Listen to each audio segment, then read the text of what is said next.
I had a thought, right? So many games release every single day. So what game released on the day I was born? Okay, so I have to expose my exact age, otherwise that would defeat the purpose of this whole video, right? So I was born July 23rd, 2002. There were some pretty memorable releases this year, especially that summer. Mario Sunshine, Roller Coaster Tycoon 2, Golden Sun, Super Monkey Ball 2. Of course, I'm going by release date in North America, because that's where I live. Now, the game that came out on the day I was born was, drumroll please, NCAA Football 2003. But also, Crazy Taxi 3. Yeah, I checked my sources and I couldn't find a confirmed release date of any game on July 23rd. However, based on the most reliable sources I could find, NCAA seemed to be released on the 22nd and Crazy Taxi 3 on the 24th, equally one day off, so I think they're both fair game. Thankfully, I have an original Xbox already, but this thing has been in a shed for 3 years, so I doubt it would... Oh. But I bet capturing footage will be... Oh. Huh. I mean, the Xbox sounds like a clogged vacuum cleaner and the footage looks like it was microwaved for a little too long, but we're cooking! Now, I wasn't very excited about NCAA football until I looked at the review scores from the time, and wow, it was well received. The Xbox version clearly looks the best, sporting the crispest details. Oh, they're crispy alright.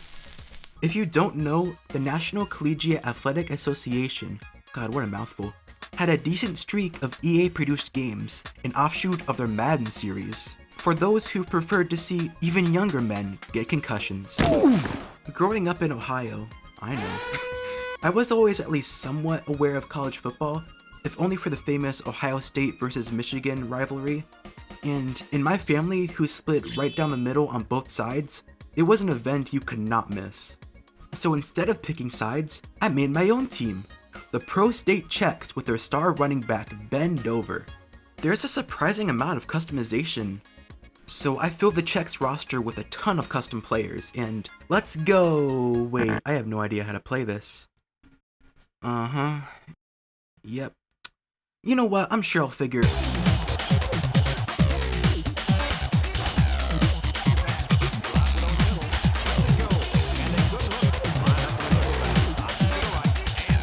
Oh god, I don't know formation strategies. And the play clock's ticking down. Pass it to Coffin. And he catches. Drive that into the end zone. Okay, 1 touchdown. Just a few more and... Oh. Incomplete. Oh. You know, maybe Ohio State is just too good. I'm not coping, you're another game. Okay, white guy, pass it to Mario. Alright, pass it again.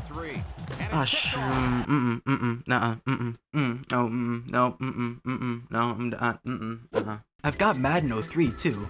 Comparing them, yeah, take one glance and you see the relationship. But I really can't bash it, man, it's just smart resource management. Even though I suck doo-doo fart, it's neat to look back on this.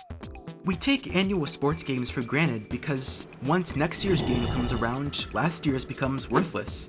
But each one is a snapshot in time, and especially once you get 2 decades out, it becomes a novelty to look back on how the game functions, looks, and what teams and players made up the roster back then. Anyways, boo, sports, boring, ew. Crazy Taxi though, ooh. This one had more middling to average reviews, but I wonder which one I'm going to enjoy more. I've never played a Crazy Taxi.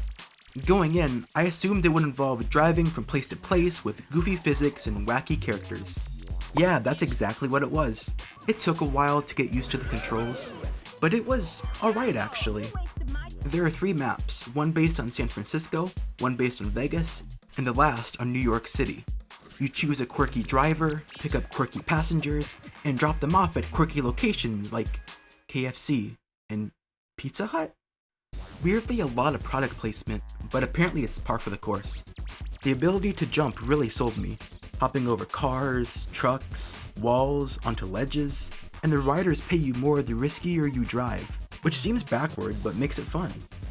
These jumps make shortcuts easier, and memorizing the map as a whole seems vital to getting anything better than like a C rank, which is surprisingly fitting for a cab driver. The characters have distinct personalities and interactions with their passengers. Over here, slowpokes, run! No, man, I'm first. Can't understand your jabbering. But I don't think they have any difference in how they play. The manual, remember those? Actually gives you a rundown of all the characters and some really clean art. Like... Hotney! And... Zax! That announcer voice is just... Okay, High Roller, go! Cool, you did it! I understand the middling reviews though. The series had already stagnated by the third entry, and even for 2002, this game is really lacking content. Like, outside of the main mode, you only get some underwhelming challenges, though I guess this jump was pretty cool. The Crazy Taxi series fizzled out after High Roller, it seems, only seeing a few portable games and mobile games. But hey, maybe the new one will give new life to the series, who knows? I got very lucky landing 2 cheap games on a console I already owned, and a working one no less, when it seems that its capacitors are like a ticking time bomb.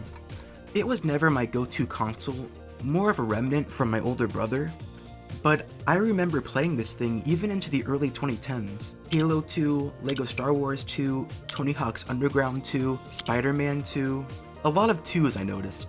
Unfortunately, I only have one birthday, so I'll hand this concept off. Play the game or games that came out the day you were born, whether just for fun or share it with others like I did. I'd actually love for this to be a thing. It's a concept I've never seen done before, and you'll most likely play something you've barely heard of. Unless you were born the day like Mario Odyssey came out, in which case, get off YouTube, you're 6.